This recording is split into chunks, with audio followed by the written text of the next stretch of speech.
From a dude who thinks he's Captain America, and a coffee addict in love with comics, there is only one Blip Pod.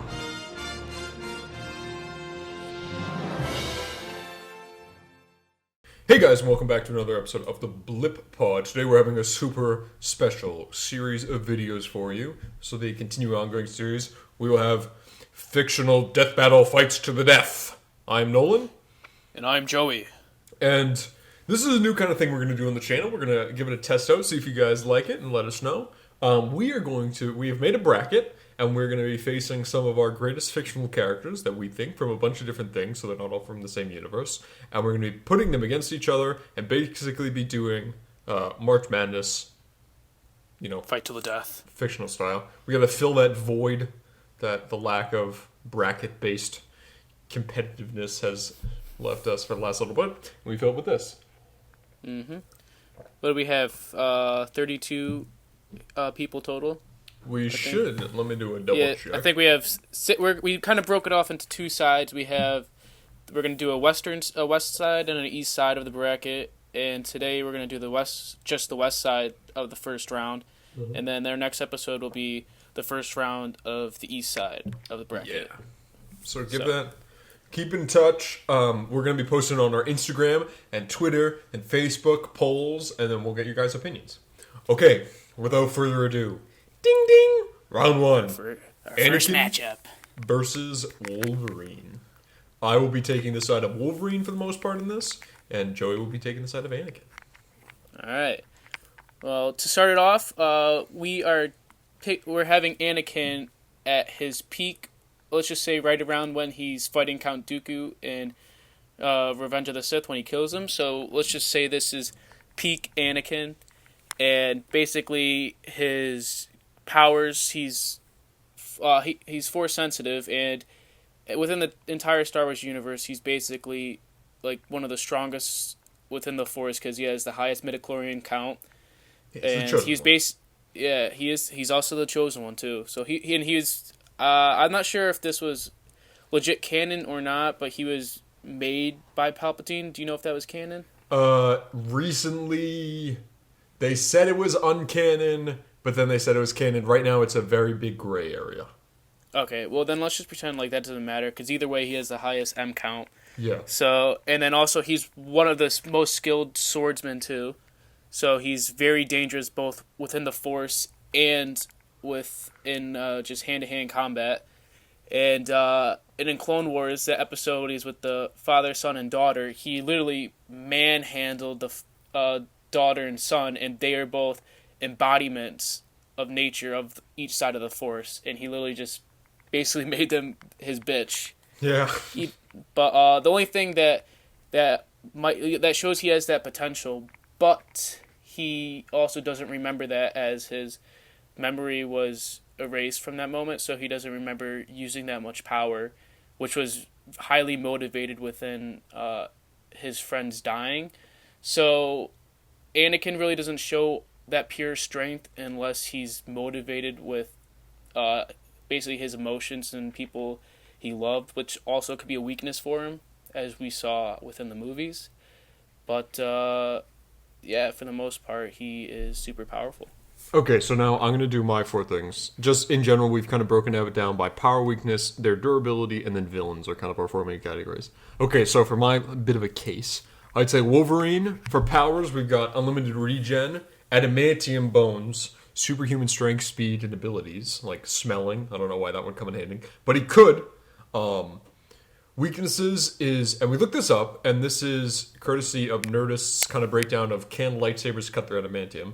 Weaknesses is prolonged exposure to heat, in extreme heat, magnetics, or any power that can pull out the adamantium from his body. Durability is literally unlimited. Villains, Magneto, Brotherhood of Evil Mutants, Silver Samurai, Future Sentinels. This Wolverine, we have decided not to take from the comics, because in the comics, he has basically an ever-changing list and roster of powers and equipment. So this is kind of the peak version of the Fox universe Wolverine. So we're talking end of Days of Future Past sort of Wolverine, where he's peak Wolverine before he starts losing his things. to get into the actual fighting of Anakin, I think Wolverine. Here's my case for why Wolverine may give Anakin a good fight. I think Wolverine would be able to, basically on a physical level, attack Anakin more profusely than Anakin could attack Wolverine. Yeah. I think Wolverine's just one of those just like gritty mindsets where he just kind of just goes all at it, while Anakin was trained within the Jedi, and they have been taught to be peacekeepers. So this is before he still follows the Jedi rules. He's not like Darth Vader and kind of just goes so much off the rails. So he kind of still has the Jedi ways where it's the Force is used for defense and knowledge and not used as an attack point. Mm-hmm. So he wouldn't really use all his powers as an attack and more of a defense, because Wolverine would be the one I think would be laying off a lot of the attack for the most part, at least in the beginning. I think the big thing that might determine this fight is Wolverine is prone, if you choke him out long enough, he can pass out and die for an amount of time that the choking continues. Of course, Anakin, we know at this point because he does it in Clone Wars, can and does, if angry enough, do the Force choke. I think there's a chance that Anakin could pick up Wolverine with the Force choke, basically kill him and knock him out for a while, and then slowly, gruesomely cut through his bones with his lightsaber. Mm-hmm. Yeah, I think that would be the outcome of the fight, but I think it would be a long-lasting fight, though. He would give him a run for his money, and once Anakin just starts getting frustrated and fed up with his fight, he would kind of just get super angry and just rely on his just Force powers and just really just choke him out, and like you said. But as a Jedi, he wouldn't do that right away, so the fight could last a little while before he results to that, but in the end he will eventually result to that, and then taking the number one spot for the win against Wolverine. Yeah, I think this is an interesting one because I don't think Anakin would kill Wolverine, but I do legitimately think that Anakin would win the fight. You know what I mean? I don't think, because in some of the later ones we'll get into this, there's going to be someone who definitely kills the other person, especially when we get to some of the bad guys. I think that Anakin would probably incapacitate him to the point where he's not a threat to Anakin anymore, and then, they can lock him up or do whatever. Mm-hmm. But I feel like that's Anakin for the win on this one. Yeah, I think so too. Like, it could be said like how, I don't know, maybe if he was in his Darth Vader stage, maybe he would even go so far where he just full on using the Force and he like rips the adamantium out of his body. But as Anakin, I don't think that would happen. But yeah, he'd still end up with the W. Yeah, I think so. Most definitely. And then, guys, let us know. We're going to be posting all of this, our opinions and polls on all of our social medias, so definitely check that out. Okay, guys, this is our next matchup for round one of the fictional Battle to the Death. But not everyone is dying. This round is Deathstroke versus Cad Bane. This, I think, is a more interesting one than... This will be an interesting fight. I'm going to, on this one, roughly take the stance of Deathstroke. And then I will be doing Cad Bane. I think here's the problem with this fight. So Deathstroke's powers, we've got hand-to-hand combat, increased speed, strength, intelligence, lifetime as trained assassin, minor healing factor. Occasionally major healing factor, but we're taking, right now for this one, we're taking the basic comic Deathstroke. Not any of the main storylines one, kind of the basic one that pops up now and then. Weaknesses is he's still basically just a human or kind of a weak metahuman. Ironically, when we look this up, one of his weaknesses on the DC Wiki is that he only has one eye. I don't know how that's a weakness, but okay. And anger issues, when he gets really angry, he starts to lose his better judgment and can be confused. Durability, we've got enhanced metahuman strength and durability and slight regen factor. And villains, literally the entire Justice League. I think the biggest problem against Cad Bane is that Cad Bane has future technology, and that's why this fight will last so long. Like, so Cad Bane, he's just one of the greatest bounty hunters that came out of the Star Wars universe. And the Star Wars universe is huge. There's been millions of bounty hunters, and he's been one of the most effective ones within the Clone Wars. As he's the biggest pro about him is his strategizing. But so that's why he's able to like break into the capital on Coruscant and deliver all these like strategic plans and outsmart the Jedi. But I don't know if that will be that helpful for him in this fight if he's just thrown into a battlefield and says fight to the death, so he doesn't have time to plan or he's not breaking into anything. So I feel like that wouldn't really help him out as much as a lot of the time, as he did best out like Anakin and Obi-Wan and other Jedis. He also, a lot of the times, he would be sneaking around, stealing something, maybe have some blasters or set some bombs up, and then he's basically running away for the most part. So he, in this right here, he can't. It's not just a plan of invading somewhere or camping out, killing somebody, and running away. This is just has to stand there and fight. So I think he'd give a run for his money because he does have a lot of technology.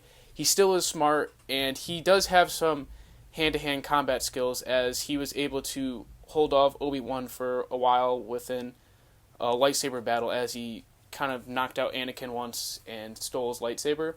So he does have that capability of hand-to-hand, but that's also within certain circumstances and using the environment around him. But if that isn't a factor here, it's basically just his gadgets and technology he has that could keep him alive for a while and last quite a while. But when push comes to shove, after the fight lasts a while, because I think Deathstroke can still handle his own against all his technology. Yeah. Once that doesn't have a factor anymore, I don't really think he stands that much of a chance against Deathstroke once he's just hand-to-hand. Yeah, I think the biggest thing with this is, like, because Cad Bane, I know, has, like, electric gauntlets and stuff that you see in the Clone Wars where he literally can, like, zap and take out Jedi who we know are kind of usually impervious to that sort of thing. I think I'm with you on this one, though. I think when push comes to shove, after Deathstroke has used all of his kind of weapons, and I think after Cad Bane has used all his weapons, in a fight to the death, sort of hand-to-hand-esque, gunslinger drawn thing, I think Deathstroke is going to take this one. I mean, Deathstroke has literally taken out the entire Justice League using just his kind of on-the-road smarts, so I think that's what's going to kind of save him in the end. Yeah, plus, and I know it said that like Cad Bane was able to like dodge blasters and all that, so I don't think Cad Bane has a blaster too, but I don't think he would be able to kill Deathstroke with the blaster. He's way too skilled for that too. So I think it would end up the final of the fight would end up having to be like hand-to-hand combat with the sword or whatever. Yeah, that's what actually gets me. I didn't realize that Cad Bane could dodge blaster fire. Like, his sense of reflex is so heightened he can dodge blaster fire. That kind of surprised me, and that kind of threw me for a loop on this one, because when I originally when we were going through this, my thought was Deathstroke versus Cad Bane is a 3-minute fight in which Cad Bane shoots at Deathstroke, Deathstroke grabs him, punches him, stabs him, you're done. But the fact that he can dodge blaster fire, so we can assume he can dodge a lot of Deathstroke's attacks, I think when push comes to shove, it literally is going to be who is physically stronger and faster, and it's Deathstroke. Yeah. Definitely. So Deathstroke moves on to the next round. Okay, matchup 3 in round 1 of our fantasy death bracket is a very strange one. This one will be fun. This is Baymax and Hero versus Captain America. I know Captain America is very strange. It's very strange because it's Captain America basically beating up a teddy bear and a small child. But to the death. But for the video's sake, we'll say there's a fight. No, there actually is a fight. For basically, I'll be taking on this one. Kind of obviously, I'll be taking Baymax and Hero while Joey takes the role, as always, of Captain America. Okay, so for Baymax and Hero, just quickly, powers for Hero, genius, technician, got a super suit, can build stuff really fast and is great on his feet. For Baymax has a killer mode, which is like Spider-Man's instant kill, sort of. But the best thing I think that will make this fight really long is Baymax can download any moves from any footage. And let's say we're assuming that this happens in the same universe, right? So we're going to say that even though obviously the Avengers movies aren't available, footage of Captain America would be on the internet, as we saw in Civil War, the Laos thing, and all that stuff. So Baymax could basically Taskmaster this, where he'd be able to dodge most of Captain America's basic moves, because, he could download it. Weaknesses, Hero is still a kid, very emotional, and if anything happens to Baymax, that's basically it. And his armor, Heroes, maybe not Baymax's, but his armor is nothing for Cap Shield. Villains is Bob Callahan, the ever impressive Bob. Durability is enhanced super suit, can take a beating. Yeah.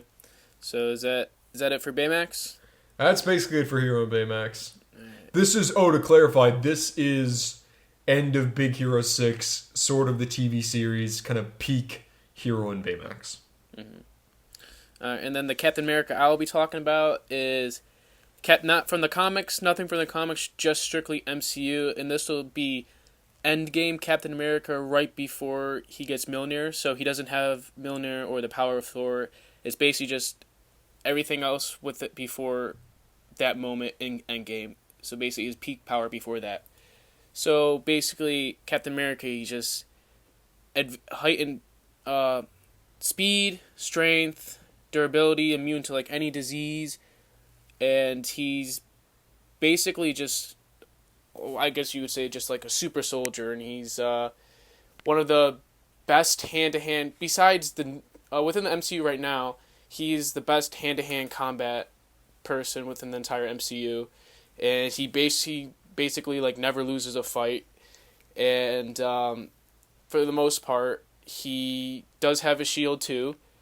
And the way I think of this matchup, it's almost like a downgraded Captain America versus Iron Man fight. Yeah. As you have a genius boy in like a suit of armor that enhances his strength and could fly and all that. So within the most part, I think they could kind of give him a little bit run for his money, especially if they download his fighting style, which, as you've seen in Civil War, Captain America analyzed his fighting pattern and kicked his ass for a little while.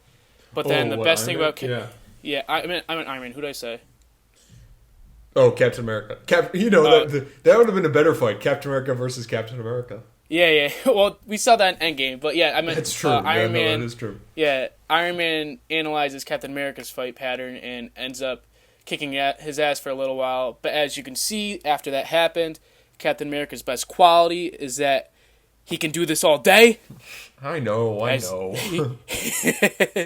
And he's basically and on the durability standpoint is he basically has no limit to his durability, because as much as, especially when he fought Thanos, he basically fought like almost like a god figure basically, and he was getting his ass handed to him. He got a giant sword that's bigger than him stabbed right through his leg, his arms cut up, he's got punched in the face by a Mad Titan, basically just torn to shreds, and then he was still able to get up and was about to face an entire army by himself, but then obviously everyone else came, but then the fight lasted much longer after that, and he was still able to fight within his full strength and capacity. He was never slowed down, never got tired, so I think his durability is really what gives him the edge in this fight and will eventually make him win, because Hero in his killer mode and still with downloading his fighting pattern, it could give him a run for his money. But in the end, I think Captain America is strong enough to even like eventually rip through his armor and damage it like he does to Iron Man's. But yeah, I think when push comes to shove, I think Cap definitely wins this. But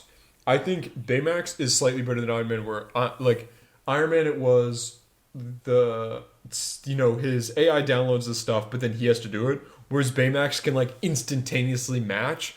So I think it will be kind of like a cool Taskmaster-esque kind of fight where it's like, cha-cha-cha-cha-cha, I slap you, you slap me sort of deal. But I think, honestly, the biggest thing against this for Captain America is he's definitely not going to be using full strength against a kid. He'll definitely be using full strength against Baymax, but I think that's what will make the fight longer. Just like sort of him in Civil War with Spider-Man is, he could have taken out Spider-Man in like, basically 10 seconds, except he was fighting a 14-year-old kid, so he kind of, played with him a little bit. I think that's what will bring this out longer. If we're talking about no conscious, just physical Captain America, he would have beat Hero's head in like 10 seconds flat. Yeah, but also even with Captain America and all his morals, I think he'll be able to find a way around it, basically separating the two of them and just focus on Baymax. Yeah. Without the armor, Baymax is basically just a balloon. Like, you can pop him. That would be a much better fight where like Captain America punched Baymax. You ever had those little bean things as a kid that like you flick them and they pop back up? It is one of those where Captain America like punches in the head and he goes, hello. Hugs him. Well, the heated. Oh wait. Here's a little toss up. You know that heated hug? Yep. Turns it up to this heat of the sun and sets him on fire. But then if that happens, Captain America turns into the Human Torch from the old Fantastic Four, and he goes supernova too, so it doesn't affect him. You got me once again. Damn Chris Evans. Yeah, but that one, I think, when push comes to shove, we'll say Captain America. Captain America. Moving on. Okay. So Captain America with a win, and moving on to the next round.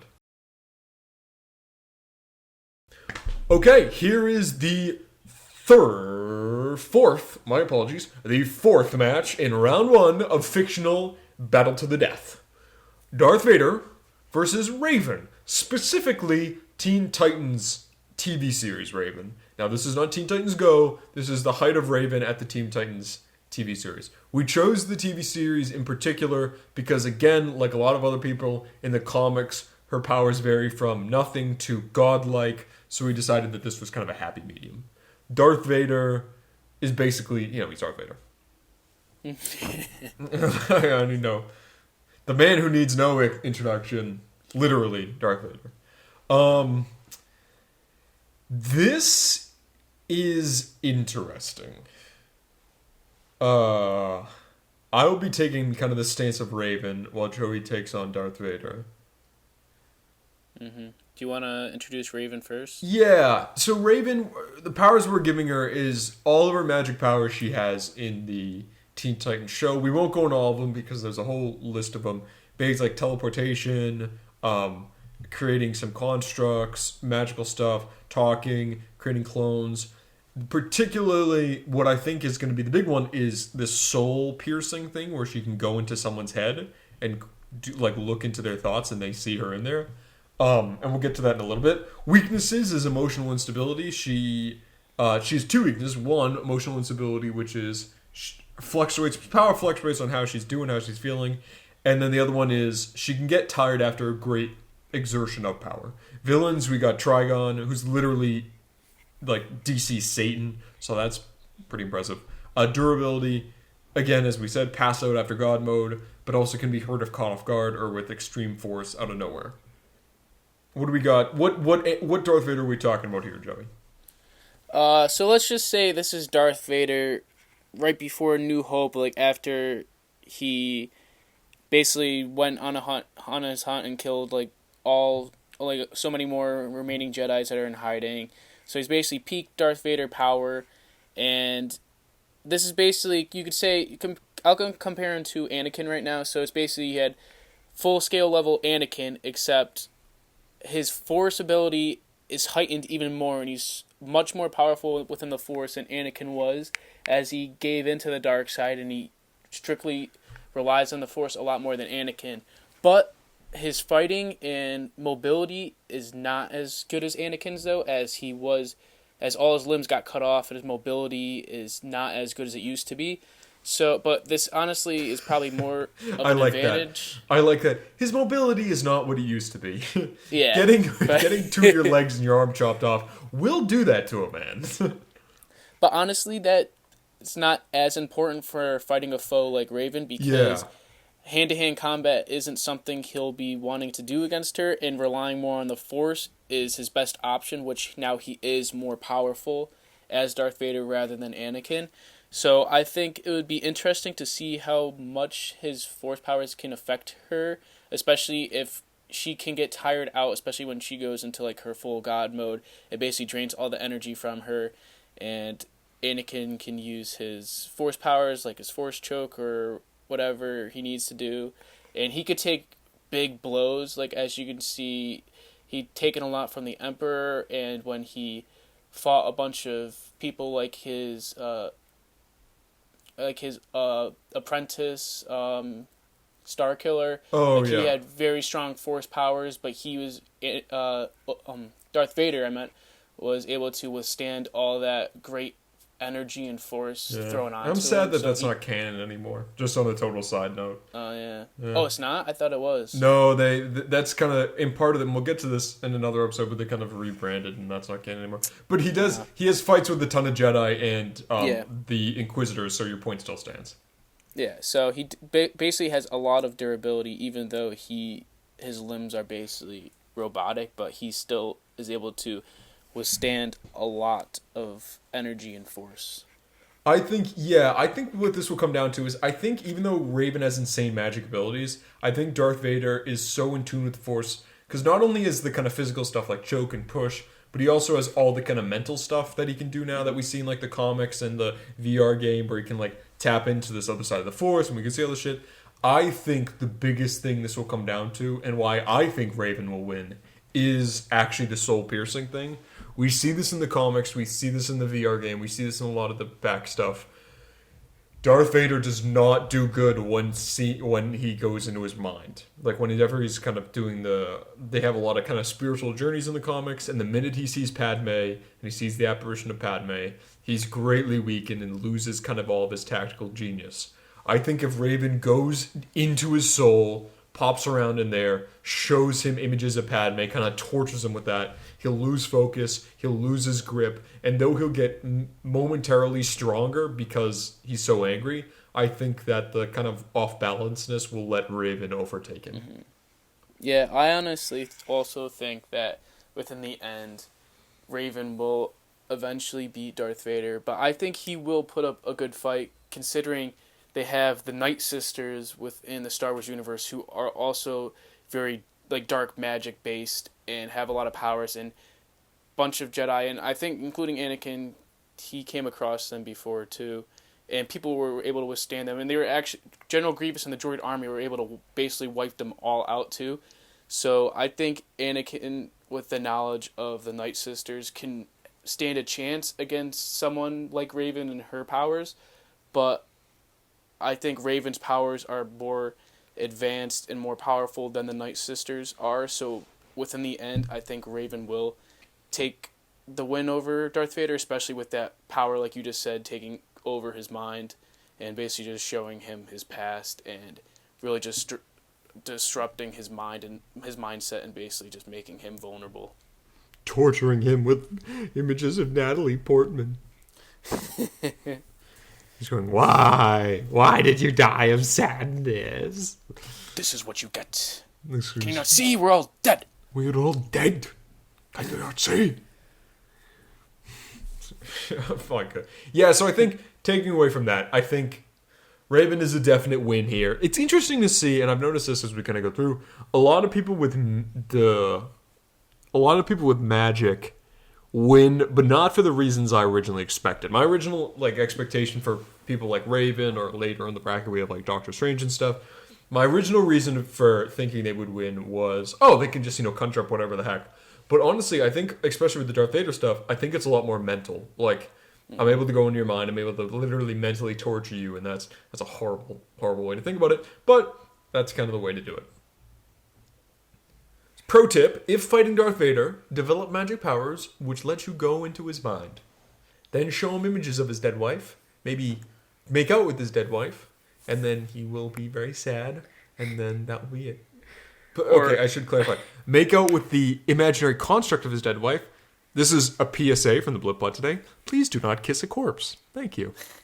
I was kind of thinking more of the lines of Batman versus Superman, so Darth Vader can be force choking you like Batman was force choke, or not force choking, just choking out Superman, and then start going, Padme, And then Darth Vader will stop choking Why and did say, you "Why did you say that name?" name? And then you basically won the fight. Yeah, you do. You can be like, why? Be like, Why did "That's you my say wife's that name? name," and then I'll let you go free. My wife was her name Padme. Are you telling me your mother's name was Padme too? No, no. This is how the fight will go. Is she on the ground? Darth Vader will be forced to her. Shmi, why did you say that name? It's her mother's name. Her mother's name was Shmi as well. Wow, this is a crazy coincidence. That's how you beat Darth Vader, folks. Just start yelling out names. It's the emotional game, not physical. Yeah, no, a lot of the battles are. Okay, well that is ding ding ding. Raven takes this win, and definitely check out on all of our social medias as we will be posting, and put your input. Okay, on to the next round. Alright, and the next matchup we have for round 1 is the Teenage Mutant Ninja Turtles versus the Night King from Game of Thrones. Yes. And then on this one, do you want to take the Ninja Turtles or the Night King? As always. And if it's not too much for anyone, I won't mind giving a full rendition of the Teenage Mutant Ninja Turtles theme song. All right, you could kick off your debate. Okay, so kick off my debate. Just to clarify bounds. We're saying it's all 4 turtles versus, if I understand, the Night King and his army. Yes, no dragon or anything. Just like a decent. Let's say like he has just 15 undead soldiers. Okay, that sounds good. So a small 50. little battalion. Yeah. I'm going to say my argument for it is kind of powers. Teenage Mutant Ninja Turtles literally been training in martial arts all their life. Super strong, agile, shells in their backs, super durable. Weaknesses is that even though they're all those things, they're still technically human. Not human. They're still technically mortals and be able to get injured. In terms of villains, here's why I think the Teenage Mutant Ninja Turtles would beat the Night King and everyone. In terms of villains, we have none. No, in terms of villains, we got Shredder and the Foot Clan and Kang and his armies, which are both one very powerful fighting-based leader and an army of less powerful fighting-based foot soldiers. Which is why I think when push comes to shove, especially in stuff like the 2003 cartoon and stuff, the Teenage Mutant Ninja Turtles always come on top because they got a good balance and everyone can do their thing. And I think the Teenage Mutant Ninja Turtles would be able to survive through the big fight and then rally together at the end to take down the Night King. Mm-hmm. And as it is for the Night King, so within Game of Thrones, the Night King was basically just intimidating because of his giant army and he brings back the dead. Dude, if you kill someone, then he just goes. For 1 second, you said his giant and my brain just filled in the blank and went head. I was just picturing this guy with his abnormally ginormous head. And everyone's like, oh my god, he's terrifying. His head is so large. His cranial capacity is more than anyone else. He's smart. Sorry. Well, as I was saying, so he has a giant, not head, but an army. And so that's basically the most intimidating thing about him. So whether you kill somebody, they just brings it back to life. So that's why he's a big threat. He doesn't really seem like he has powers because he really doesn't. You really never see him in hand-to-hand combat. The only time you ever seen him really with somebody, he doesn't do anything crazy except for when he took down the dragon one time. He just grabbed a spear, threw it probably a couple 100 yards and pierced the dragon. That's probably the biggest thing he personally ever done within the entire series. So I think just him having an army is a advantage against just 4 turtles. But on the other hand, I don't think that will be enough against the Ninja Turtles because if you've seen in some episodes, there's actually this one episode when there's probably about 5 to 7 guys. These are just regular human guys, not giant mutant turtles who've trained their entire lives in martial arts. So there's just like a handful of them, and they're trapped on this ice rock, and then you have probably thousands of the undead army coming after them, and they were able to survive for so long. They killed so many of them. So I think if they're able to stand their own and kill so many of them and survive that, then the Ninja Turtles will have no problem surviving that. Especially even if the Turtles were able to get Dragon Glass somehow, then if they have Dragon Glass, and it's like no chance they're gonna win because they're ninjas and they trained since their entire lives by one of the greatest masters in the entire world in their universe. So once they take out their army, just them against the Night King, because you had Arya Stark, who's still a teenage girl, and she only trained for a few years, and she was able to kill him. So with the Ninja Turtles, 4 of them training their entire lives, and they're mutant turtles, I think the Ninja Turtles could beat him like without a problem. Yeah, I think especially if you get in, and I like the category when we had been coming up with the original Death Battle, Joey, you had said, oh, we should keep villains into account.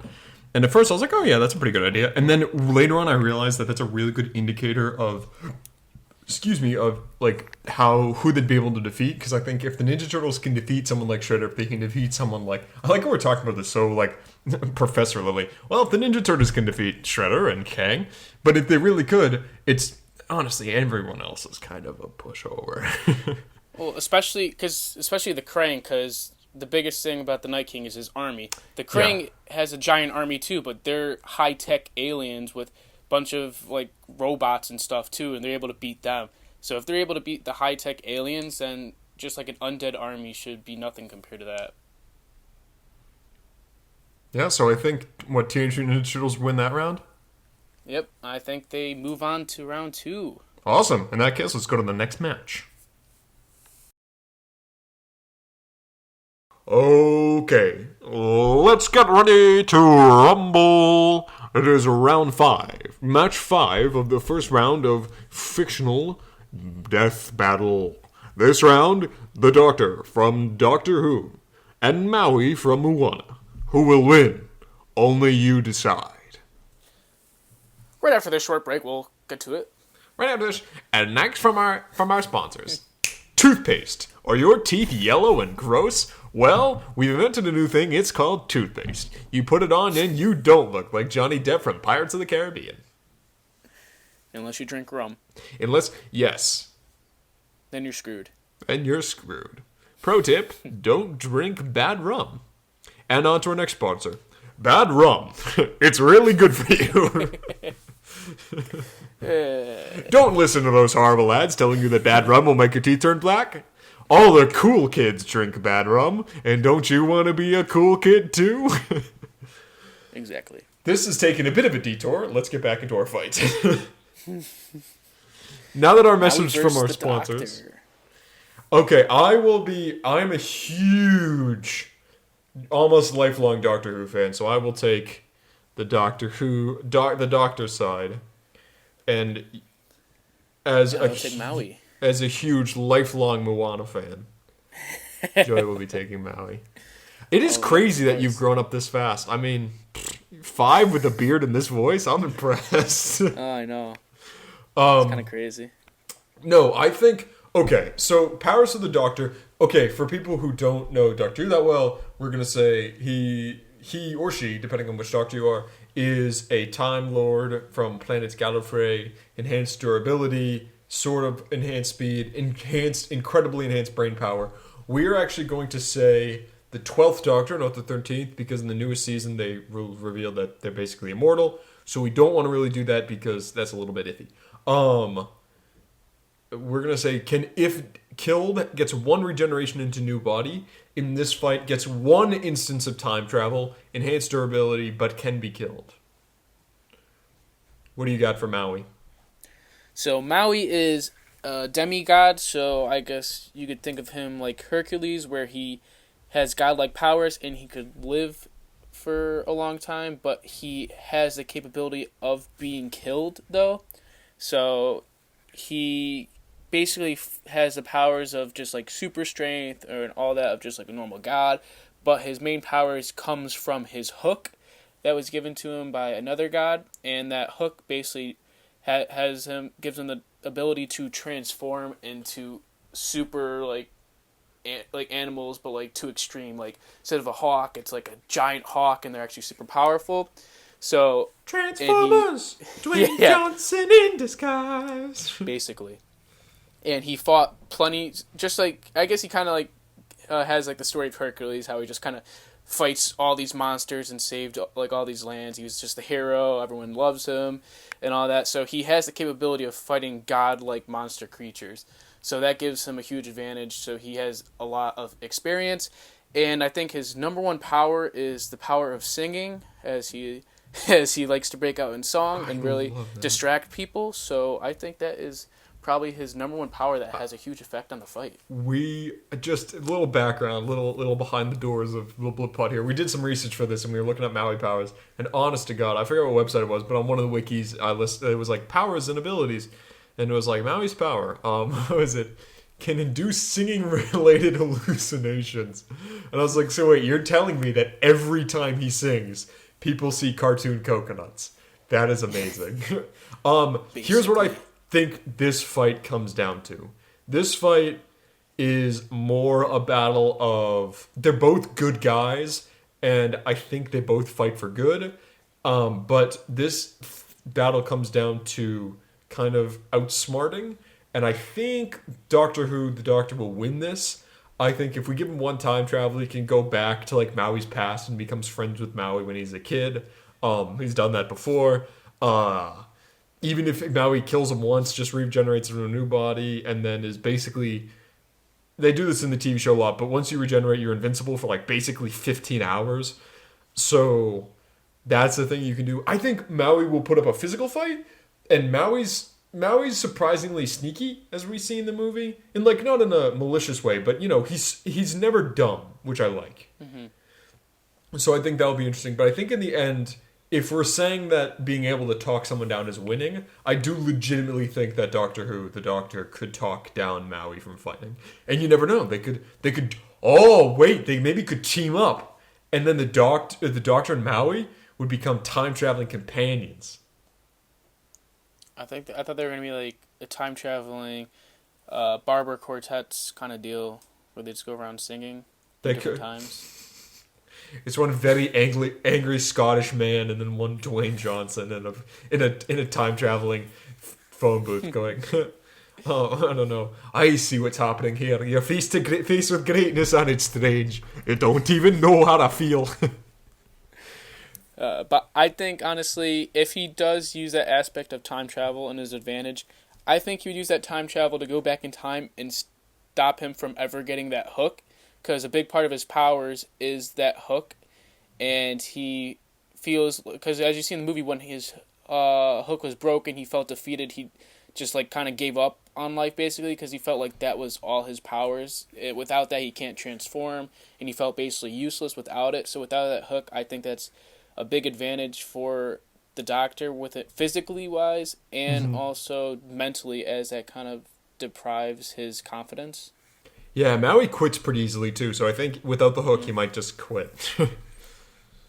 Yeah, so I think that's a battle of wits, and unfortunately Maui came I almost said underdressed. He is actually underdressed. He basically just wears a skirt. like a skirt, yeah.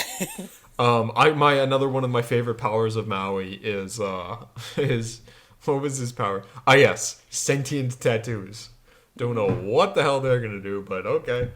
They tell stories. He can confuse the Doctor with good story time. Yeah. You did what? Ah, it's impressive. Let's see. Now I don't know why I sound like Hiccup's dad from fucking Hiccup. I'm Gerard Butler from no reason, even though we're in Viking land. That's who we should have added to this. We should have done. Yeah, we should have done Hiccup's dad versus Maui. That would have been fun. Or Hiccup versus Maui. I don't think that we. Oh, Maui, don't hurt my dragon, please. I'm here all day, folks. We must protect our dragons, Hiccup. We must protect the dragons, Hiccup. The big freaky man with hula hoop skirt will kill us. No, don't do it! Okay, my neighbors must think I'm a crackpot. They wouldn't Because be wrong. they can't. No, they're not wrong, but they can't hear you because we're on a call. Obviously, COVID, we're not in the same room, unfortunately. But so they just hear this. They're gonna kill our dragons. No, don't do it. I'm gonna do it. No, don't do it. Dual personality. One being Gerard Butler and the other one being a wimp. Okay, in that duel, I would say the Doctor wins. Yeah, the doctor takes it. Okay, one to the Doctor. Moving on. Again, remember, I will remind you after every round, put in your input on the comment section and everything and social media. Okay, round 6, I believe. Green Lantern versus Fight 6. Benjamin Tennyson. Joey will be taking Ben 10 because I don't know a lot about that character, but I do know an unfortunate amount about the Green Lantern. I too am surprised why I have a girlfriend. And so, yeah, we'll go from there. Okay, for Green Lantern, I'm gonna say, we'll say New 52 comic book Green Lantern. So it's Green Lantern without any of his crazy powers and kind of a more basic. It is Hal Jordan. We'll do Hal Jordan, but not movie Green Lantern. That's what I'm gonna say. What Ben 10 are we doing? So the Ben 10 we were doing from original series when he goes to the future and sees his adult self, and he unlocks the entire capability of the Omnitrix, and he is Ben 10,000, where he has the ability to instantaneously transform into any of the 10,000 aliens who he wants, which all basically have all different powers, which basically like any power you could think of, like one of the aliens has that power. So yeah. I think. Okay, so we're going for Green Lantern. We're saying he has all the Green Lantern powers, which is like he can do some television, space travel. He can do this, that, the other thing. He can make constructs. He has some limited empathy-based abilities. This one is a tough one because it's not like two wizards going up against each other. This one is like one is kind of a more magic side of the spectrum. We'll say Green Lantern is a little more magical, but then Ben 10 is. It sounds like Ben 10 is fully physical for the most part. Am I wrong in that? I mean, a lot of the aliens he uses, yes, but he does have some more like magic based and smart aliens too. And like he has this one character that's also like a ghost where he can literally possess people too. But okay, I think. Interesting. I think what this comes down to, and you had mentioned this earlier, he has a character who is speed based. yes.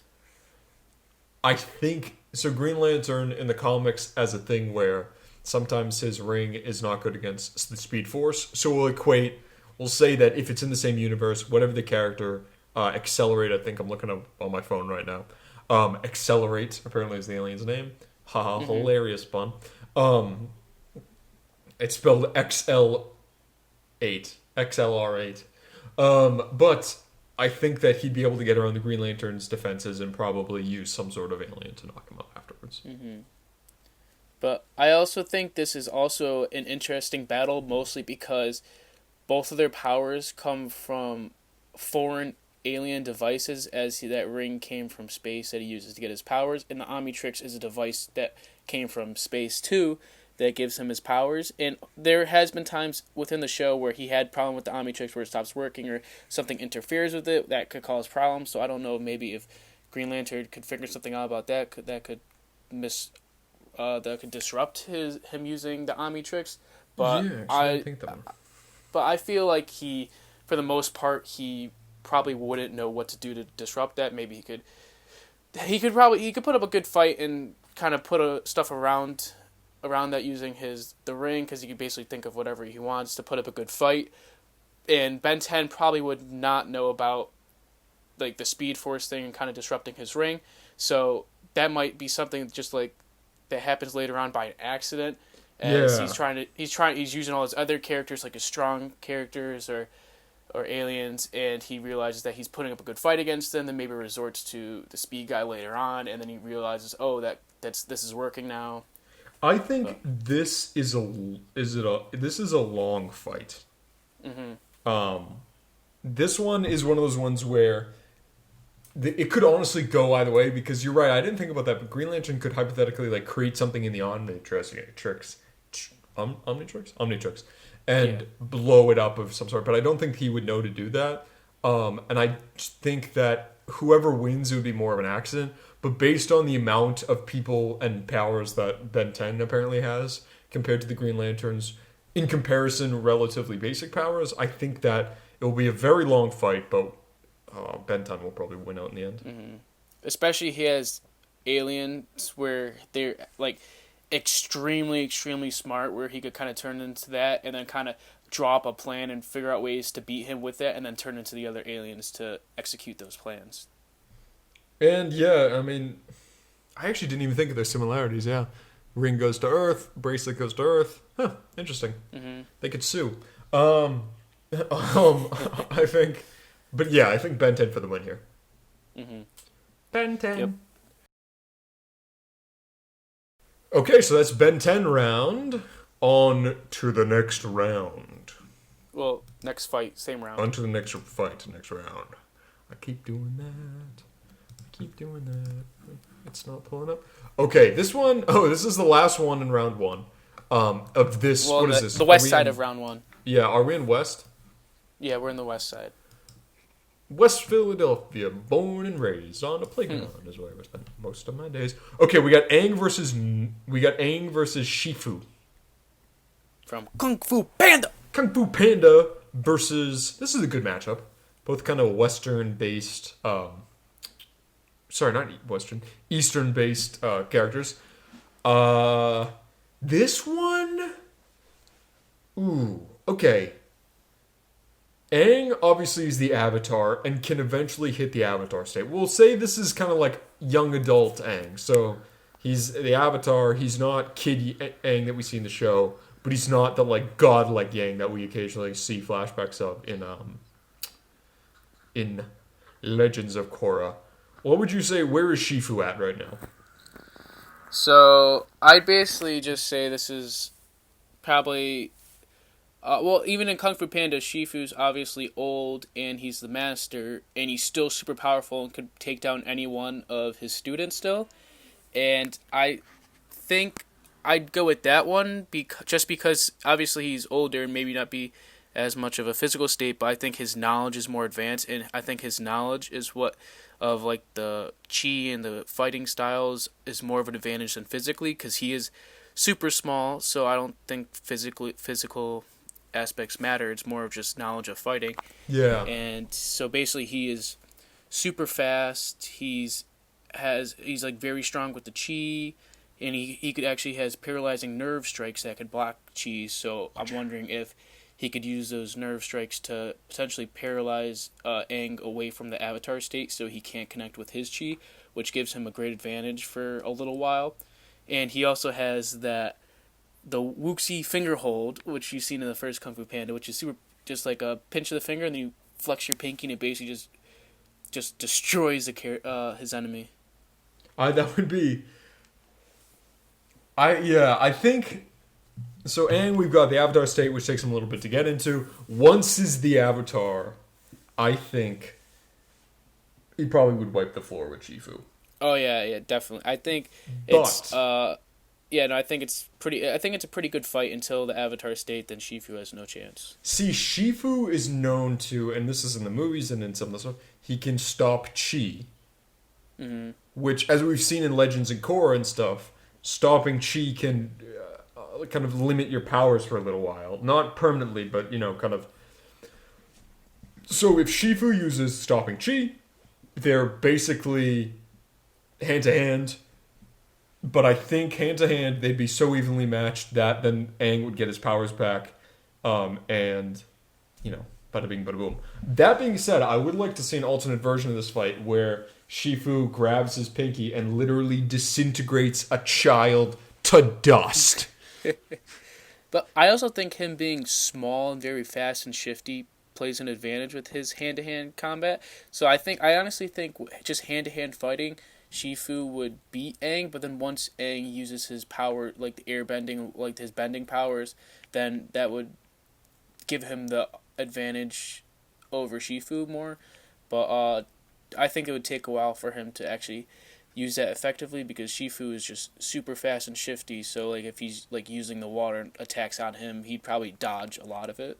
So that's why I think a lot of the fight Shifu would have the upper hand until he gets into that avatar state. Yeah, that's a good point. I think.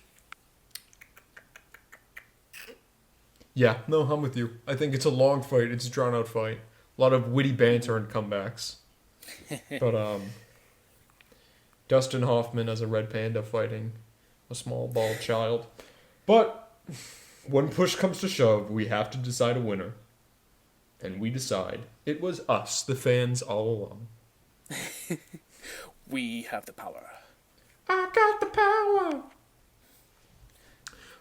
Yeah, but no. All jokes aside, I'd say Aang would be the victory at the end. Yeah, I think Aang would win at the end, especially when he has like full Avatar state. There's no way. Yeah. Him versus like, Poe, we purposely didn't do because I don't think either of them would win. I think why not? There's a chance Poe might even win that. I mean, because by the time Kung Fu Panda 3 rolls around, Poe is a chi god. Like, he can become like the next... You know, he's the yin and the yang, and he can do that whole flippy spin thing. He can blast everyone, get powers out of them. And I think because everything, especially between Avatar and Kung Fu Panda, is so chi-based, and the fact that, like, Shifu can stop chi temporarily, but Poe can, like, imbue or strip people of chi. I think that Poe would be just like just boom, that'd be it. Basically do what happened in Legend of Korra, where he took away her connection to all the past avatars, so she basically can't go into the avatar. Well, I guess she still could go into avatar state, but it's not as powerful as Aang was, you know. I'm still watching season 1. Oh. Oh man, I forgot. No, you're good. That one's on me. It's been so long. No, it's one of those things where it's been out for so long I can't complain. Yeah, like because you started watching that in like October, September. So it's been so long. I just like assume like. No, I gotta finish that. That's on my list. With that being said, that is the wrap up of round 1 of the West Side. Mm-hmm. The West Side story, if you will. No, that is the wrap up of the West Side of our fictional death bracket. Check back in next week where we'll have the other bracket, and then we'll keep doing this. If you guys like this, give us more stuff. Give us other characters that we didn't think of, maybe different universes to kind of pit against each other, and we'll be more than happy to do that for you. Check us out on Facebook, Instagram, Twitter. We're just getting on Twitter really, so check out @TheBlipPod, all one word, on Twitter. Definitely message us, let us know. If you have any questions or mail or anything, let us know. Definitely review us if you're listening on any podcast service, not on YouTube, but if you're listening on any podcast service, give us a review, give us a like, give us something. Just helps with the numbers, helps with the analytics. Joey is on TikTok, just hit 20,000 follows. A little round of applause for Joey. Woo! Mm-hmm. So definitely check him out there. Is there anything I'm forgetting? No, that's pretty much it. I mean, besides YouTube, we are on Spotify, Anchor, Apple Podcasts, anywhere that podcasts are available. We are probably there. Yeah, we're probably there on everything. So give us a check out. Give us a listen. We got a bunch of funny episodes. Our 2021 most anticipated movie of the year just went up, which is a pretty good one. So give us a check out. Okay, stay nerdy. Plus WandaVision coming out. Yeah, so WandaVision. We'll have some stuff we are going to do... For WandaVision, we're actually going to do day of reviews, I believe, if everything goes to plan. So definitely check back in. We'll have those every Friday or Saturday. Okay. See you later, guys. Stay nerdy. And positive. And have a nice day.